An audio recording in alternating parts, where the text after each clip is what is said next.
Joe Biden left us with. I'm not asking about Joe Biden. I'm asking you a specific question. If your department deports anyone with an ongoing asylum application, you are violating the law. Is that correct? It was greatly violated when they allowed. I'm asking you. People to come I'm asking you. Asylum applications. Why are you filibustering? Why can't you answer the question? It's a simple question. Your president, if your department deports anyone with an ongoing asylum application, you are violating the law. Isn't that correct? The asylum program was broken under the last. Mr. Chairman, I will reclaim my time. She's not answering the question. But the obvious answer is that, yes, if you follow a lawful pathway, asylum is a lawful pathway. If you have an open asylum case, you are here lawfully.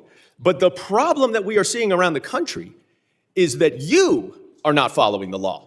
Don't tell us to change the law. If you don't like the asylum system, you change the asylum law. Bring it to us. We'll work with you. I think it needs to be changed. But you can't just decide that you're not going to follow. For 5 minutes. Secretary Noem, let's talk about the law. Do you agree that asylum is a lawful pathway to immigrate to this country? Yes or no? There's an asylum program, yes, in place. All right. So immigrants then with ongoing asylum applications are legally in this country, correct? Excuse me, I'm sorry. Your question was? Immigrants with ongoing asylum applications are legally in this country. There are individuals in this country that have applications that. And they are legally here because it's a lawful pathway, right? It's a lawful pathway. Okay, so if your department then deports anyone with an ongoing asylum application, you are violating the law, correct? Joe Biden left us with. I'm not asking about Joe Biden. I'm asking you a specific question. If your department deports anyone with an ongoing asylum application, you are violating the law. Is that correct? It was greatly violated when they allowed. I'm asking you. People to come I'm asking you. Asylum applications. Why are you filibustering? Why can't you answer the question? It's a simple question. Your president. If your department deports anyone with an ongoing asylum application, you are violating the law. Isn't that correct? The asylum program was broken under the last. Mr. Chairman, I will reclaim my time. She's not answering the question. But the obvious answer is that, yes, if you follow a lawful pathway, asylum is a lawful pathway. If you have an open asylum case, you are here lawfully. But the problem that we are seeing around the country is that you are not following the law. Don't tell us to change the law. If you don't like the asylum system, you change the asylum law. Bring it to us. We'll work with you. I think it needs to be changed. But you can't just decide that you're not going to follow the law, and asylum is a law, and deport people who have ongoing applications. Unfortunately, that is exactly what's happening. It's happening across the street from my office right in New York City. Numerous, thousands of people who have come to court appearances have left them with open asylum applications, have been arrested. And then they've been shipped off and many deported. In September, one applicant was ripped away from his wife and small children after such a court appearance. And then this happened to his wife. Please play the video. No, it's not. It's not this one. All right, it's not this video. Here it is. Come on, man. Now, after this incident, your department issued a statement that said the officer's conduct in this video is unacceptable and beneath the men and women of ICE. Our ICE law enforcement are held to the highest professional standards, and this officer is being relieved of current duties as we conduct a full investigation. 3 days later, you reinstated that officer and you put him back on duty. I sent you a letter and asked you what investigation was done and why was he reinstated. You did not answer that letter. So I'm going to give you an opportunity right here to explain to me that if that officer's conduct was, quote, beneath the men and women of ICE, unquote, why did you reinstate him? Sir, that investigation was completed. I can give you that investigation and the information that you would like. This is well, I wrote you 2 months ago. Why haven't you given it to me yet? I'm actually surprised that you haven't gotten it. I'm going to ask my staff about that. Well, you shouldn't be surprised because generally speaking, you do not respond to thousands of your letters. Now, the other problem that we are seeing all over the country is that your officers are wearing masks, are dressed in plain clothes, often going around without identification. All of our officers are identified. I'm not asking a question. I introduced the No Secret Police Act to stop this. And we now have 113 co-sponsors so that they will not be masked and that they will identify themselves. Now, you say all of them are identifying themselves. That is not the case because last month in New York City again, the NYPD officers were injured by your masked plainclothes ICE officers after they were called from 911 as residents witnessed your officers pulling individuals out of their vehicles and chasing them down the street. I also asked you what happened there. How were the NYPD officers injured by your officers?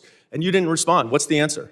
Sir, our individual Gentleman's officers time are identified. time has expired. I yield I back. recognize gentleman from Texas, Mr. Gonzalez, 5 minutes. What we have just witnessed is not a clash of personalities, but a moment where the law itself was placed under a harsh, unflinching light. In this hearing room, Representative Dan Goldman asked a question so simple, it should never have required repetition. Is asylum a lawful pathway under American law? And if someone has an active asylum application, are they legally present in this country? The answer, by the plain text of the law, is yes. And yet that answer was never clearly spoken. Instead, it was deflected, redirected, buried beneath references to past administrations and broad political talking points. In that silence, something far more revealing emerged. Because when a public official struggles to answer a direct question about whether their department is following the law, the issue is no longer partisan. It becomes constitutional. Goldman wasn't debating policy preferences. He was drawing a line between disagreement and obedience. Change the law if you must, he said. Debate it, amend it, vote on it. But do not ignore it. Do not selectively enforce it. Do not pretend it means something else when it becomes inconvenient. This moment exposes a deeper tension that runs through modern governance. The tension between power and restraint, between authority and accountability. The Department of Homeland Security is entrusted with immense responsibility, backed by the full force of the federal government. That power demands clarity, transparency, and discipline. When that power is exercised in ways that contradict the law as written, the consequences ripple far beyond one courtroom or one city. Goldman's frustration was not theatrical. It was procedural. Again and again, he returned to the same point, not raising his voice, but tightening the focus. If someone follows a lawful pathway, they are entitled to the protections that pathway provides. That principle is not radical, it is foundational. Without it, law becomes suggestion, rights become conditional, and enforcement becomes arbitrary. The hearing then moved from legal theory to lived reality. Goldman described what has been happening outside his own office in New York City. Individuals attending court appearances for their open asylum cases, people following instructions, complying with process, trusting the system, and then, after doing exactly what the law requires, being taken into custody and removed. Not because their cases were resolved, not because the law changed, but because enforcement priorities shifted. This is where the abstract becomes human, where the rulebook meets real consequences. When the government invites participation in a legal process and then uses that participation as a trap, trust collapses. The justice system depends not just on authority, but on credibility. Once credibility erodes, compliance turns into fear, and law enforcement turns into something the public no longer recognizes as legitimate. Then came the video. A moment so stark that even the department itself initially described the conduct as unacceptable, beneath its own standards. A statement was issued, an investigation promised, accountability implied, and yet just days later, the officer involved was returned to duty. No explanation, no transparency, no response to written inquiries from Congress. The gap between words and actions widened into something impossible to ignore. When Goldman asked why that officer was reinstated, he wasn't merely revisiting a personnel decision. He was testing whether internal accountability mechanisms actually function.